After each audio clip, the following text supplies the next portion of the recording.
25,000 போட்டு ஓகே கொடுத்தேன். ஸோ இப்போ வந்து பார்த்தீங்கன்னா ஜிஎல் ப்ரிவியூ பார்க்குறதா பார்க்கலாம். அதுக்கு அக்கௌண்ட்டில் எப்படி போகுதுன்னு பார்த்துக்கோங்க. கேஷ் அக்கௌண்ட்டு சந்தோஷங்கிற வெண்டாருக்கு இதாகுது. சரியா? ஸோ இப்போ போட்டுட்டு ஆட் கொடுத்துருங்க. ஆட் கொடுத்தீங்கன்னா ஆட் ஆகிடும். ஸோ இப்போ வந்து பார்த்தீங்கன்னா நம்ம ஆட் பண்ணதுக்கப்புறம் பழையது போயிடுச்சு. இப்போ வந்து பார்த்தீங்கன்னா பேலன்ஸ் என்ன இருக்குதுன்னு நம்ம பார்க்கணும் அப்படின்னா மறுபடியும் நீங்கள் செலக்ட் பண்ணிங்கனாலே பாருங்கள், நம்ம வந்து பார்த்தீங்கன்னா இந்த இடத்துல பேலன்ஸ் காட்டுச்சா பேலன்ஸு. ஸோ ஃபஸ்ட்டு அமௌண்ட் வந்து பார்த்தீங்கன்னா 57,200 இருக்குது. 25,000 அதில் பே பண்ணியிருக்கிறோம். அது போக பேலன்ஸ் இருக்குன்னு கட்டு. இதுவும் நம்ம வந்து பழைய இதில் பேலன்ஸ் பண்ணி காட்டினா அதனால் பேலன்ஸ் காட்டும். ஸோ இந்த மாதிரி நம்ம இதிலே வந்து பார்த்தீங்கன்னா சப்போஸ் இல்லை எனக்கு மல்டிபிள் இதை சூஸ் பண்ணுறோன்னா மல்டிபிள் இதை சூஸ் பண்ணியும் பண்ணலாம்.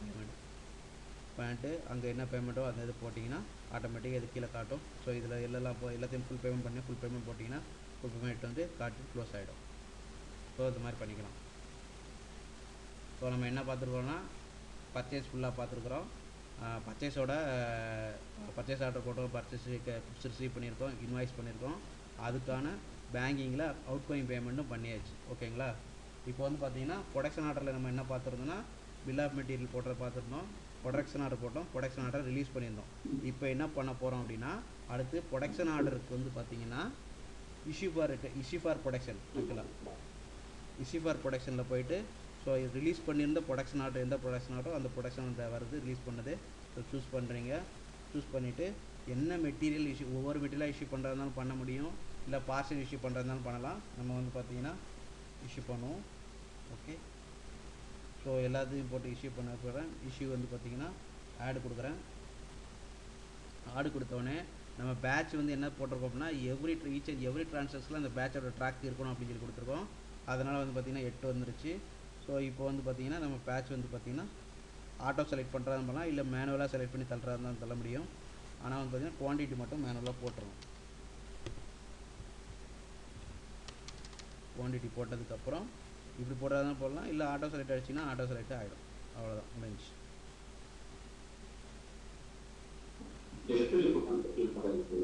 புரியல?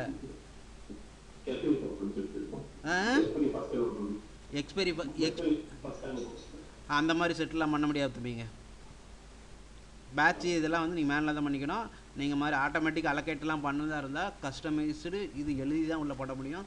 இதில் ஸ்டாண்டர்டில் உள்ள போகாது.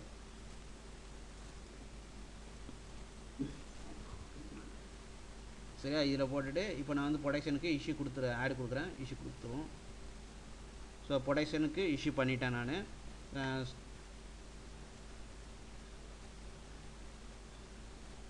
இதுக்கப்புறம் வந்து பார்த்தீங்கன்னா ரிசிப்ட் எடுக்க போகிறோம். ப்ரொடக்ஷன்லேருந்து ரிசிப்ட் எடுக்க போகிறோம்.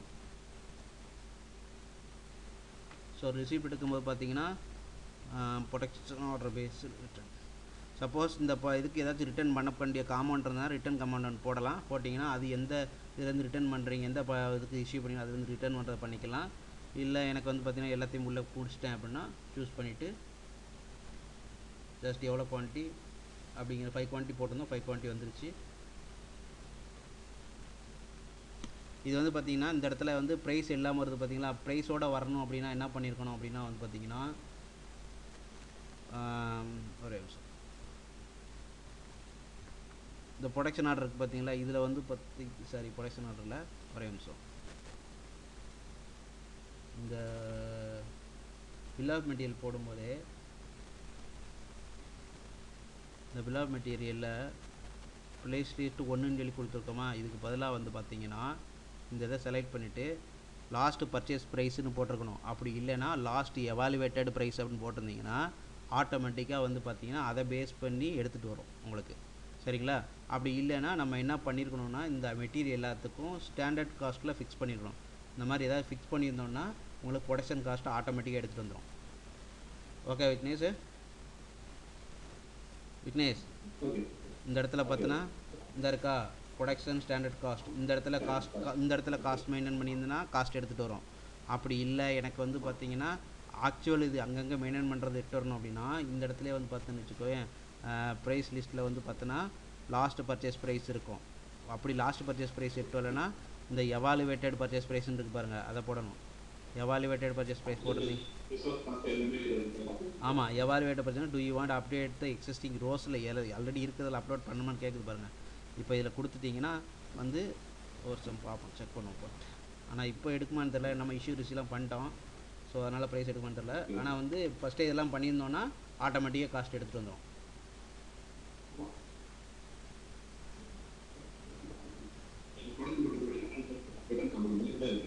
உன் வாய்ஸ் கிளியராக இல்லை. என்ன வீக்னஸ் சொன்னீங்க? ஹலோ, என்ன வீக்னஸ் சொன்னீங்க?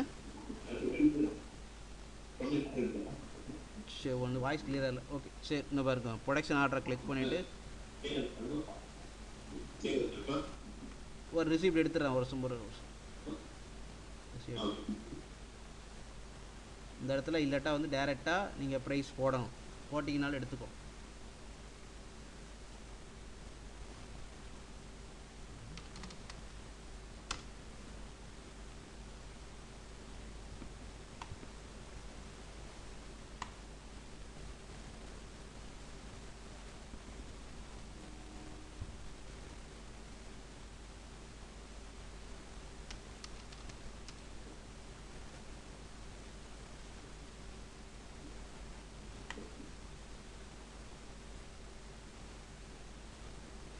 புதுசாக நம்ம பேட்ச் இதை வெளியில் எடுக்கும்போது பேட்செல்லாம் இது பண்ணுறதுனால நியூ பேட்ச் என்னவோ அந்த பேட்ச் கேட்குது. ஸோ நியூ பேட்ச் ஒன்று போட்டுக்கிட்டு, நியூ ஆல்ரெடி இருக்கான். ஆல்ரெடி இருக்கிற பேட்ச் நம்பரே போட்டிங்கன்னா அது காட்டும் உங்களுக்கு. ஸோ என்ன டேட்டில் அது எக்ஸ்பைரி ஆகும் என்னன்னு போட்டு, ஸோ ப்ரொடக்ஷன் முடிஞ்சு வெளியே ரிசீவ் எடுக்கும்போது என்ன பண்ணுறோமோ அது போடுறோம். ஸோ அப்டேட் கொடுத்து ஓகே கொடுத்தீங்கன்னா இது வந்துடும். இதுக்கப்புறம் வந்து பார்த்தீங்கன்னா ஆடு கொடுத்தீங்கன்னா ஆட் ஆகிடும். ஸோ இப்போ வந்து பார்த்தீங்கன்னா கடைசியாக பண்ண ப்ரொடக்ஷன் ரிஜிஸ்டரோட பேட்ச்சு எல்லாமே வந்திருக்கும். என்ன கிக்னஸ் கேட்டிங்க சொல்லுங்கள். என்ன ப்ராடக்ட் ரிட்டர்னு? அது அது ஃபஸ்ட்டே சொன்னேன்ல. ப்ரொடக்ஷன் ரிட்டர்ன் பண்ணுறது வந்து பார்த்தீங்கன்னா ரிசீவ் பண்ணுறதுக்கு முன்னால் ரிட்டர்ன் பண்ணியிருக்கணும். ரிசிப்ட் எடுக்கிறதுக்கு முன்னாலேயே பார்த்தோன்னா கீழே ரிட்டர்ன் ஆப்ஷன் இருக்கா, இந்த ரிட்டர்ன் ஆப்ஷனை கிளிக் பண்ணால் அதை பேஸ் எந்த ப்ரொடக்ஷன் எக்ஸ்ட்ரா ரிட்டர்ன் பண்ண போகிறீங்கிற ரிட்டர்ன் வந்துடும். ஓகேவா?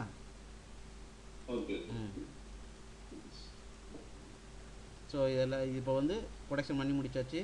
ஸோ ப்ரொடக்ஷனில் பார்த்தீங்கன்னா ப்ரொடக்ஷன் ஆர்டரை செலக்ட் பண்ணிவிட்டு கடைசியாக என்ன ப்ரொடக்ஷன் ஆச்சு, இந்த ப்ரொடக்ஷன் வந்துச்சா, இதான் கடைசி. ஸோ இதோட காஸ்ட் எவ்வளோ என்னென்னு பார்க்கணுன்னா இந்த இடத்துல நீங்கள் பார்த்தீங்கனாலே தெரியும். பிளான் டைமு, இந்த இருக்க ஆக்சுவல் காஸ்ட் டைம் எல்லாமே வந்துருச்சுங்களா. காஸ்ட் எவ்வளோ ஆச்சு என்னங்கிறது தெரிஞ்சிடும். வேரியன்ஸ் தான் இருக்கா என்ன ஏது இந்த டீட்டெயில்ஸ் எல்லாமே இங்கேயே வந்துடும். ஸோ நம்ம இதெல்லாம் பண்ணதுக்கப்புறம் ஆக்சுவல் காஸ்ட் அப்டேட் பண்ணணும் அப்படின்னு நினச்சிங்கன்னா ப்ரொடக்ஷன் டெண்டர் இதில் வந்து பார்த்தீங்கன்னா அப்டேட் பேரண்ட் ஐட்டம் ப்ரைஸ் க்ளோபலி அப்படின்னு ஒரு ஆப்ஷன்ஸ் இருக்கும். அப்டேட் ப்ரொடக்ஷன் இதை கிளிக் பண்ணிங்க அப்படின்னா இந்த மாதிரி இருக்கும். ஸோ இந்த இதை பண்ணிங்கன்னா என்ன நடக்கும் அப்படின்னா, ஒரு நிமிஷம். Item master data. ஸோ இதில் வந்து பார்த்தீங்கன்னா லைம்ஸ்டோன் பிஎஃப்ஜியோடது. ஓகேவா? இங்கே எந்த ப்ரைஸும் அப்டேட் ஆகலை இப்போதைக்கு. ஓகேவா? இப்போ இது பண்ணிட்டு இந்த இதில் வந்து பார்த்தீங்கன்னா பேரண்ட் ஐட்டம் நம்பர் இதை செலக்ட் பண்ணிவிட்டு கொடுத்துட்டு ஓகே கொடுத்தீங்க அப்படின்னா ஆப்ரேஷன் கம்ப்ளீட்டட் சக்ஸஸ்ஃபுல்லின்னு வந்துருச்சா. இப்போ போயிட்டு அதில் பார்க்கணும். வருஷம்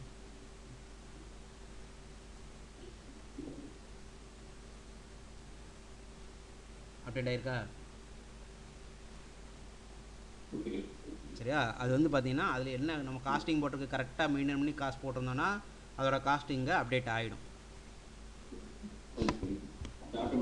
நீங்கள் ஆட்டோமேட்டிக்காக அந்த கடைசியாக இருக்கிற ரோல் அவுட் இதுன்னு ஒரு ஆப்ஷன் இருக்கும்.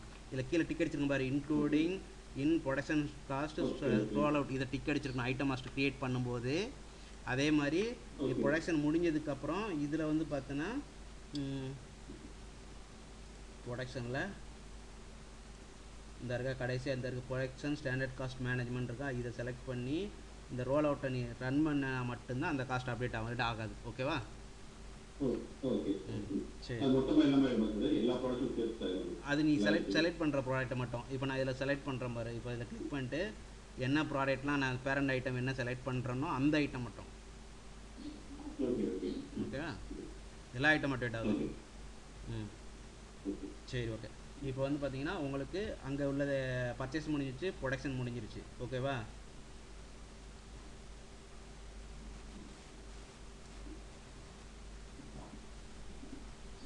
அவுட் கோயிங் பேமெண்ட்டும் போட்டாச்சு. இப்போ வந்து பார்த்தீங்கன்னா சேல்ஸ் நம்ம பார்க்க போகிறோம். சேல்ஸுக்கு போவோம். சேல்ஸை பொறுத்த வரைக்கும் பார்த்தீங்கன்னா இதுலேயும் அதே ஆப்ஷன்ஸ் எல்லாமே இருக்குது. ஆக்சுவலாக சேல்ஸ் பிளாங்க் இருக்குது, சேல்ஸ் அக்ரிமெண்ட் போடலாம். 1 இயருக்கு நான் கண்டினியூவாக இப்போ டெலிவரி பண்ணுறோம் அப்படின்னா அதுக்கான ஆப்ஷன்ஸோட சேல்ஸ் அக்ரிமெண்ட் போடுறதுக்கான ஆப்ஷன்ஸ் இருக்குது இதில். அதே மாதிரி எல்லா ஃபீல்டு எல்லாத்தையும் நீங்கள் மேக்ஸிமம் வேறு எந்த ஃபீல்டு மேட்ச் ஆகாது, நார்மல் ஃப்ளோ பேஸ் பண்ணி தான் போகும். பர்ச்சேஸ் டெலிவரி போட்டிங்கன்னா அதே மாதிரி தான் இதுலேயும் போகும். ஆனால் இது சேல்ஸ் அவ்வளோதான், வேறு ஒன்றும் கிடையாது, ஓகேங்களா? அதே மாதிரி சேல்ஸுக்கு கொட்டேஷன் கொடுக்குறீங்கன்னா கொட்டேஷன் கொடுக்கறதுக்கான ஆப்ஷன்ஸ் இருக்கும். சேல்ஸ் ஆர்டர் பண்ணுறதுக்கு சேல்ஸ் ஆர்டர் போட்டிங்கன்னா இப்போ சேல்ஸ் ஆர்டரில் போகிறீங்க.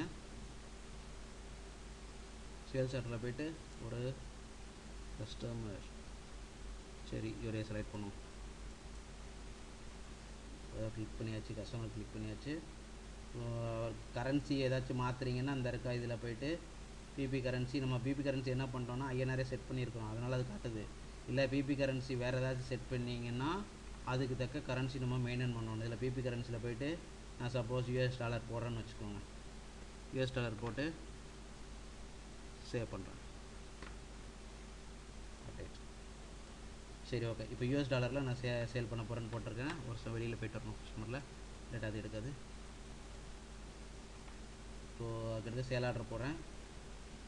இந்த சேல் ஆர்டரில் வந்து பார்த்தீங்கன்னா இப்போ வந்து பார்த்தீங்கன்னா யூஎஸ் டாலர் மெயின்டைன் பண்ணியிருக்க போட்டிருக்கறதுனால வந்துன்னா அது ஆட்டோமேட்டிக்காகவே வந்து பார்த்தீங்கன்னா உங்களுக்கு எக்ஸ்சேஞ்ச் ரேட்டு கேட்கும் அந்த கஸ்டமரை சூஸ் பண்ண உடனே, ஓகேவா?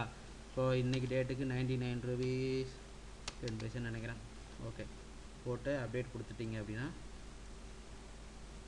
ஆட்டோமேட்டிக்காக எடுத்துகிட்டு வந்துருச்சா? நீங்கள் அங்கே போடுறது மூலம் இல்லை எனக்கு இப்போ அதை செலக்ட் பண்ணிவிட்டு உள்ளே வந்ததுக்கப்புறம் இந்த இடத்துல மேனுவலாக நீங்கள் இல்லை இப்போ நீங்கள் என்ன பண்ணுவீங்க அப்படின்னா வந்து இன்றைக்கி டேட்டுக்கு வந்து ஒரு இது போட்டிங்க வேறு ரேட்டு, ஆனால் என்ன பண்ணியிருக்கோம் சேல்ஸ் ஆர்டர் நேற்று வந்து சேல்ஸ் ஆர்டர், அப்போ நேற்றுக்குள்ளே கன்வர்ஷன் ரேட் மெயின்டைன் பண்ணோம்னா அதை மேனுவலாக இண்டிவிஜுவலாக ஒவ்வொரு சேல்ஸ் ஆர்டர் வைஸ் நீங்கள் மாற்றி என்ட்ரு பண்ணுறதா இருந்தாலும் பண்ண முடியும், ஓகேவா விக்னேஷ்? சரி. இதில் வந்து பார்த்தீங்கன்னா இந்த சேல்ஸ் ஆர்டரோட டெலிவரி டேட் என்னவாக இருக்கும் அப்படிங்கிற டெலிவரி டேட்டும் போட்டுருங்க. இப்போ இன்றைக்கே டெலிவரி பண்ணி இதை போட்டுக்கலாம், அவ்வளோதான் மேட்ரு. ஸோ இந்த இடத்துல வந்து பார்த்தீங்கன்னா எல்லா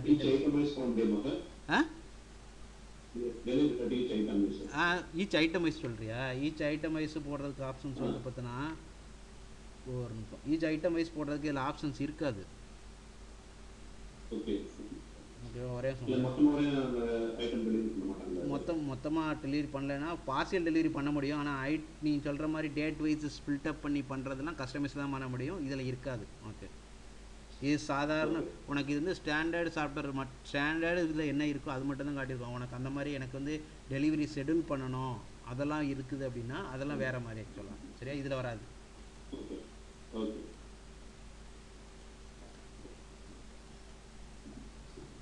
ஸோ இதில் போய்ட்டு வந்து பார்த்தீங்கன்னா என்ன ஐட்டம் நமக்கு பண்ணியிருக்கு, ப்ரொடக்ஷன் பண்ணியிருக்கோம், இந்த ஐட்டம் ப்ரொடக்ஷன் பண்ணியிருக்கிறோம். ஸோ இதில் வந்து பார்த்தீங்கன்னா ஒரு 5 ஐட்டம் போட்டிருக்கோம். ஸோ நம்ம வந்து பார்த்தீங்கன்னா ஒரு 3 ஐட்டம் மட்டும் சேல் பண்ணுவோம்.